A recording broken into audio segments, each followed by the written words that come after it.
Hello to all of our friends out in social media land. We are coming to you through the Parent Tween Connection. I'm Clarissa Constantine. I'm the founder of Parent Tween Connection, and I'm super excited to have Roya Dedeaux with us today. She is the founder of Recreate Counseling. Yes, did I say that right? Recreate Okay. parenting counseling. Yeah. Recreate Parenting. I knew that. Wow. Apparently, the technology gremlins have infiltrated my brain. Oh no, that's next level. Here we are. But we're talking today about how to help our kiddos. Again, at Parent Tween Connection, we primarily support families who have kids between the ages of 10 and 20, but those are very perforated edges because it's not like things suddenly get hard at double digits. And it's not like they're like magically fixed once we hit 20 or 21 either. So if you're listening and you've got littles or you've got older kids, a lot of this is still going to apply.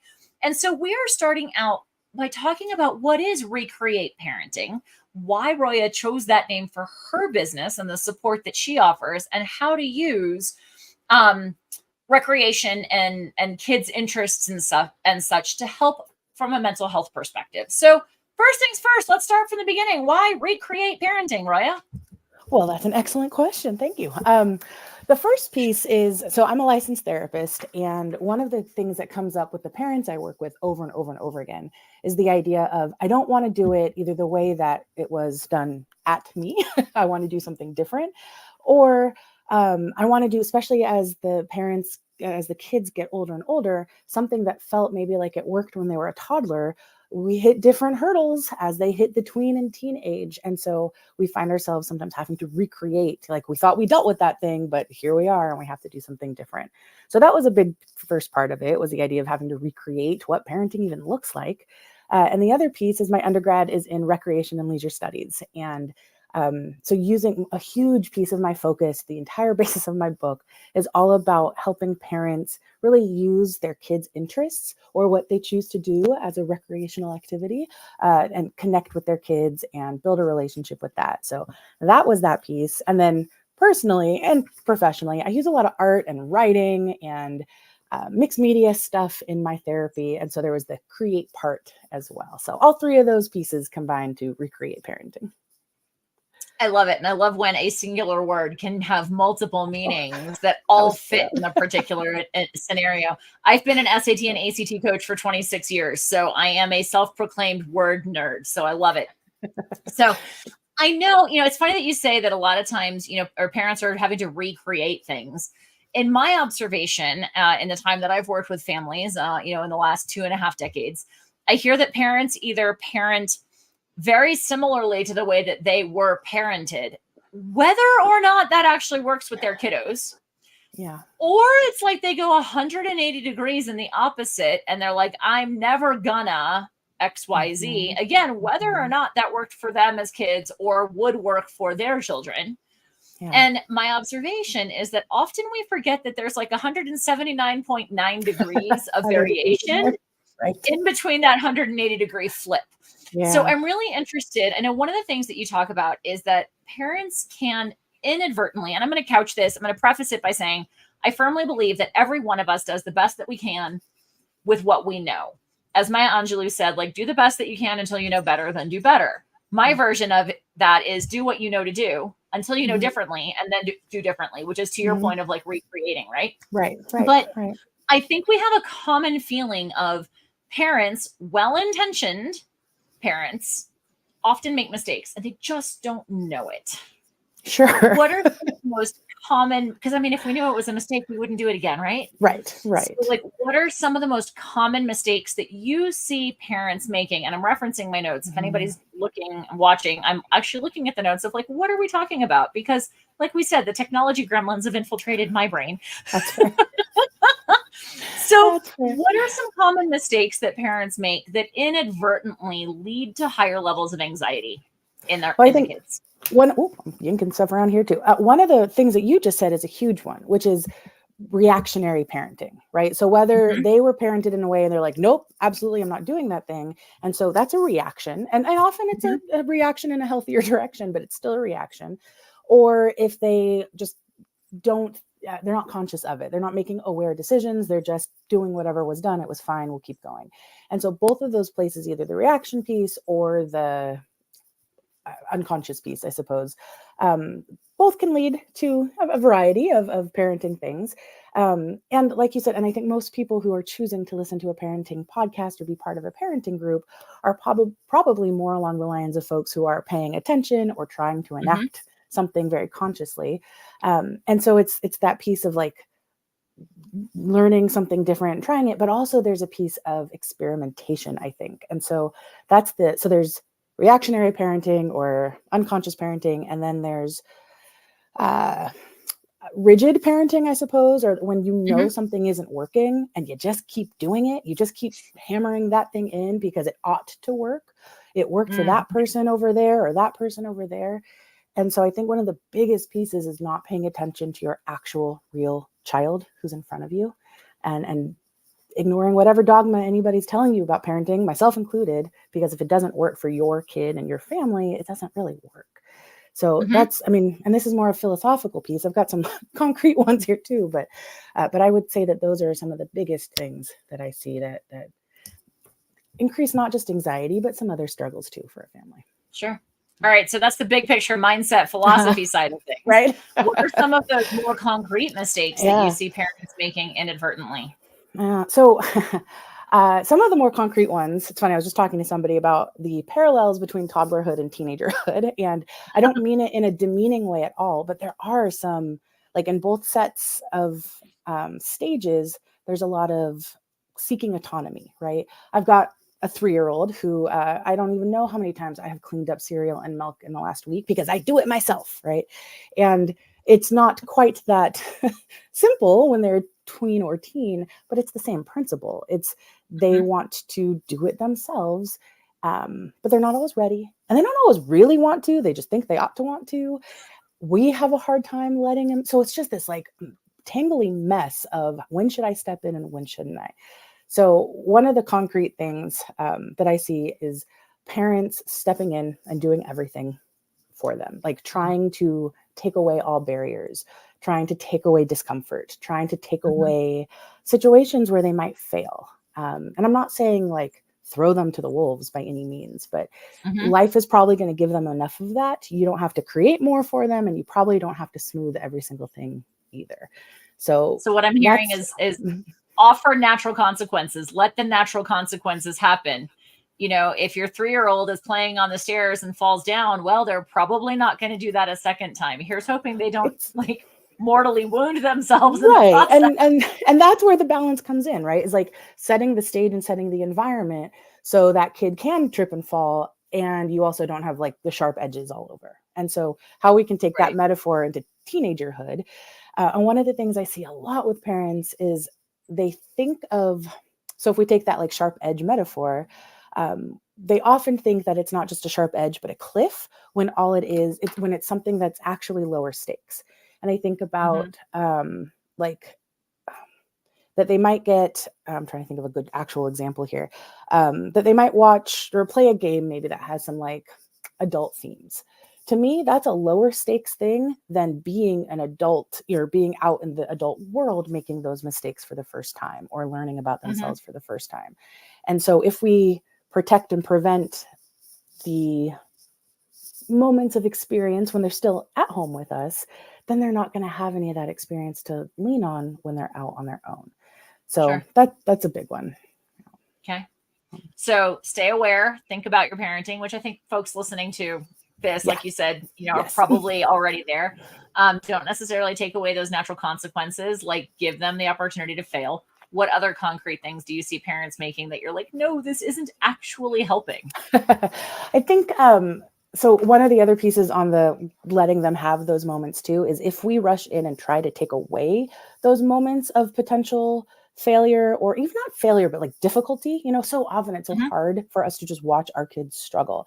And so when we swoop in, because it's easy for us, because we're twice their age, what we're also telling them is that we don't trust that they can handle it being hard. And so it's so many layers. But then we sometimes go too far the other way, right? And that's, it's always a balancing act. And then one of the other big pieces too is that I see, especially related to anxiety, is we sometimes think we are being kind to our kids by saying, like, I'll do anything. I'll hear all the options. You tell me what you want. I will facilitate. I will provide. And I liken that to someone, like, if you're really hungry and someone says, what do you want to eat for dinner? You just want to be like, I don't know. Just feed me something, right? Just put food into my face, please. And in the teen version of that, clearly you've talked to my husband. I get a little hangry myself, not gonna lie. And so to me, it's like one of the most ultimate acts of love, but also of showing that you really know a person, is if you know someone's hungry and you know something that they'd really like and you bring it to them, right? And so taking that with teens, so often we're like, well, what do you want to do? What do you want? Well, we'll get anything. But they're hungry and hangry. And in this case, that means anxious. And so a kinder thing to do would be, here's option 1 and here's option 2. Which one do you want? But even kinder is, I know you really well, and I think you'd really get something out of this. So I'm going to provide this thing for you. But then being flexible, because if you read it wrong, if they're not in the mood for whatever that is, if we use the food thing, it's like, your mac and cheese is your favorite thing, but like they decided to be vegan this week, then they're not going to want to eat it. So no force feeding, right? But that idea, providing what you know, because you've been paying attention and you care about them. So giving too many decisions to a teen, especially one who tends towards anxiety anyway, just adds to that. Mm-hmm. Well, because it's another decision that they have to make. And if they're already overwhelmed, if they're already navigating decision fatigue, I know this is where I land, where I've got 100,000 things on my mind. And my husband's like, what do you want for dinner? I'm like, I don't know. Just put food in front of me. Yep. Because that's really all I care about. Just feed me. Yep. And a lot of parents I work with. And there's another parallel, like you said. Mm-hmm. Oh, go ahead. Sorry. Go ahead. Sorry. A lot of parents I work with are like, my teen didn't have to make a decision today, right? What did they do? They like went to school, or they slept in, and they were just on their phone or watching YouTube. But they're making huge decisions. Like, even if they're not making active moment by moment decisions, this stage of life is all decision making. It's what am I going to do with my future? What am I going to do this? What about my friends? Like, it's always decision fatigue. So yeah, go ahead. What were you going to say? Mm-hmm. I was going to say, it seems to me that is another one of those parallels that you mentioned between having the three-nager and the teenager, right? Is like, you don't ask the 3-year-old, what do you want for lunch? It's, do you want dino nuggets or do you want peanut butter and jelly? It's like, and if they say no to both of those, you're like, no, these are your options. What do you want? Or maybe you throw a third in if you're feeling generous, but it's, again, a parallel that you were talking about. Right. Well, and that also goes back to, I think, to how, like, our own resources as parents, right? Because if the purpose of this meal is to get a person fed, then I'm handling that really different than if the purpose of this meal is like to connect and make a mess and be creative, or, there's different goals and motivations with that. And so if we're talking about decreasing anxiety, then for teenagers, very often an open slate is a lot of pressure for them. Yeah, a blank piece of paper is a lot of pressure to start writing an essay on. Yeah, exactly. Okay, so those are some things that parents inadvertently do trying to help that actually can increase anxiety. Let's flip to the other side about decreasing anxiety. And I know that you and I both agree that one of the best ways we can do that is to help the kids discover and really develop their strengths. Yes, absolutely. Chat with us about that. So one of the things that parents come to me all the time is, and they say, like, all my kid wants to do is watch YouTube or play this video game, but they're so smart and they're so talented and they have all this potential, but they're just over here wasting it over there. And this is a hard place as a parent to watch your kid flounder or feel stuck or paralyzed. But the answer 100% of the time is, you have to start with where your kid is. You have to use their interest. You have to join them there. You're the adult. You invited them here. You're the grown-up person, and they're in a hard place right now. And so you have to go, I don't care what the video game is. I don't care how obnoxious the YouTube personality is. You start by finding the benefits, figuring out why your kid likes that and is choosing to spend their time there. And then you can use that to help all sorts of things. But particularly, that's going to be the place where they choose to spend their time is also the place where the reward is worth the cost of trying something difficult, of taking a risk, of being perseverant, of failing and doing it again. Mm-hmm. And so your kid is utilizing all those amazing strengths that they've got in that space. I mean, I can't tell you the number of times, like I sometimes in my therapy sessions, we'll play video games together because that's their stage. It's where they thrive. And so I'm watching the kid have like amazing teamwork or strategic thinking or the ability to like, I don't know, see this cause and effect. And my job then, and the parent's job, is not to say it's worthless because it's happening in a video game, but how do we now show you that you've got that thing and you can use it over here in these other places? So am I hearing you say go play the video games with them and observe how they're engaging, especially if they're multiplayer games that they're connecting with folks online, and then looking for the parallels between what exists in that online world and what they're going to have to navigate in the real world? Absolutely. Your kids are using their strengths, they're developing skills. It's like the same thing. If you are experiencing, leadership by playing on a soccer team, that when nobody disputes the fact that those leadership skills are going to generalize to other areas in your life. It's not different if it's a video game.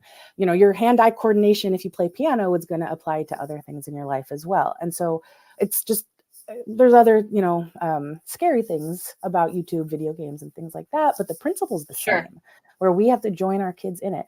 I will say though, most of your kids are going to then be so good at that game that they don't want a beginner playing it with them. So you have to ask them, hey, I'm interested in playing with you. What do you think would be good for a beginner? What do you think I would really like? Well, and even, will you teach me? Yeah. Oh yeah. Let them be the expert. Absolutely. Yep. So talk to me about lowering anxiety, or what I'm hearing you say is that this is increasing their confidence, their ability to recognize their strengths, which then becomes self-efficacy. Yes. Right. Yes. And then mental health and decreasing anxiety. Let's tie that ribbon in a nice, pretty little bow, shall we? Absolutely. So wherever your kid is choosing to spend their time, they are experiencing a series of self-efficacy moments, right? Because that reward they want to, and I'm going to just keep using video games because it's an easy example, or soccer, and because every kid's on them, right? So that particular video game has something difficult, but it's worth it. They want to play it. They are choosing to spend their time there, so they keep doing the difficult thing, and every time they do it, and it's not just in times of success, but every time they attempt it again and again, they get a little boost of that self-efficacy, that I can do it feeling. That I can do it feeling is the precursor to confidence and self-esteem and self-worth.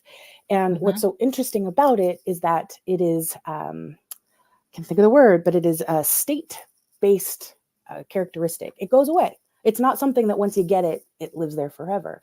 Self-efficacy is something that you always have to work on and always have moments of.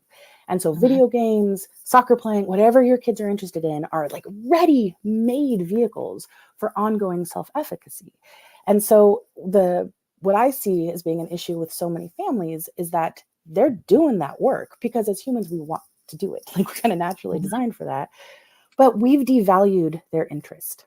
We've said that thing is not worthwhile or valuable. You're wasting your time. That's not going to be successful. And by devaluing the interest, we've devalued the benefit that they're going to get from it as well. And so it's our job to put value back into it, because the more value they see, the more they get, and then it can translate to other places. But that's where self-esteem happens. That's the mental health piece. That's all good things come from supporting your kid in their interest. So there are a couple of things that you mentioned that really struck me. One being that this feeling of self-efficacy is state-based, as in we can feel really confident in playing our video game, or we can feel really confident as an academic in school if school comes easily to us, or we could feel that self-efficacy, as you're indicating, like on the soccer field or in wind ensemble or some such. But that self-efficacy doesn't necessarily translate into other places. So like if I'm really confident in wind ensemble, it doesn't necessarily translate over to my academic or my social or other arenas of life, that self-efficacy, that self-confidence. So I've never thought about it that way in terms of taking, like really trying to translate that and going, hey, here's what you're learning in wind ensemble or on the soccer field or in the video game. And like, look at how this is going to translate. Right. I've done it in my own life. I've never Right. thought about making it that clear for kids along the way. So that's a huge takeaway for me. Well, and one of the things that we do, right, is we know because we love and we see our kids' strengths. And so we're like, oh, you're wonderful. You're great. And the kid's like, you're my parent. You're supposed to think that. But if we've been hanging out watching them, and we've experienced firsthand those skills that they have, we can give actual concrete examples. We're like, no, I know that you have what it takes to do something difficult and stick with it. I just watched you beat that boss over there. That's the same thing. I've seen it. And so we can give like actual evidence, which has a lot more lasting power than just like, I love you. Well, and that also speaks to growth mindset versus fixed mindset, right? Yep. Anyone tuning in, if you're not familiar with the seminal book called Mindset by Dr. Carol Dweck, the fundamental concept between growth mindset and fixed mindset is, well, fixed is fixed and ain't ever going to change. And you're as smart as you're going to be. And when, if you believe in some version of God that doled out whatever kinds of traits and characteristics, you got good looks, you got good athletics, and you got good brains, that you're just set and that's it. Whereas growth mindset is, we're always learning, we're always growing, we're always increasing our capacity. And part of that is really focusing in on recognizing the process that somebody took to get to an end result, as opposed to recognizing the end result. So like a friend of mine's kiddo has picked up roller hockey. And she'll tell me on the regular, like when she goes to the scrimmages or to the games, she's like, you can tell the kids who are practicing versus the kids who are not, like the kids who are doing their drills at home, who are showing up to practice and really hitting it hard and developing those skills. And she's then reflected that to her kiddo, going like, I can see the difference in your skating, which is the end result, but I see that you've put the work in, and I want you to know that I'm seeing the process. Right. And what I'm hearing you say is then take that over potentially to be like, hey, how could that work in school too? Do you think, like, or just where else could that apply? Well, and that to me, that's funny. I was just watching like a TikTok or something. It was an interview with Kobe Bryant, and the interviewer was saying, do you play to win or do you play because you hate to lose? And he essentially said, neither one of those things. I play to learn. And I saved it. So like my son is super into baseball. I saved them to show his whole team, because that, to me, I mean, that's curiosity, right? And that's growth, and that's playfulness is really what that is. That being able to experiment with something and see what happens when I do this, and not be so caught up in winning or losing or success or failing that you miss that whole learning process in the middle. And so that's another reason why starting with your kids' interest is so important, because it is also a place where they feel safe failing usually. And it's not as high stakes often as whatever the other, academics or job getting or whatever the thing is. And they feel comfortable. And, it's got the conditions for curiosity, learning, and growth. Right. We could talk. There's so many thoughts popping in my brain, but I really try to keep our interviews to that 20 to 25 minute mark, because I know parents are busy and they can't always tune in for much more than that. So I'm going to go ahead and wrap this portion of it up. But Roya, if people want to learn more about Recreate Parenting, where do they find you? They find me at royadedeaux.com or Roya Dedeaux on Instagram, TikTok, all the places. If you've been listening to this and you think, yeah, that's great, except my kid is really into blah, blah, blah, and it's awful, I can't even see what any benefits are, that's where my book comes in also. It's called Connect with Courage. And the whole thing is all about how to find those values and the benefits in what your kid is interested in. And I've got monthly free parenting webinars and all sorts of stuff. So Roya Dedeaux. Awesome. And that actually leads me into our fantastic transition. Thank you for offering me that lob right down the center. Roya and I are about to go have a continuation of this conversation expressly for members of Parent Tween Village. We're going to be talking about how to go from conflict to connection. And we're going to be diving even more deeply in how to use our kids' interests to improve our connection and improve our relationship with them. So we're going to be diving even more deeply into that. If you're not a member of Parent Tween Village yet, you can pop on over to our website at parenttweenconnection.com. On the left-hand side, when you click the drop down, you can click on For Families, Join Parent Tween Village. And after our conversation today, I will post the video there. So Roya, thank you. Of And course. with that, we're going to send everyone on their merry way. Have a great one, everyone. Good. Take care, everybody.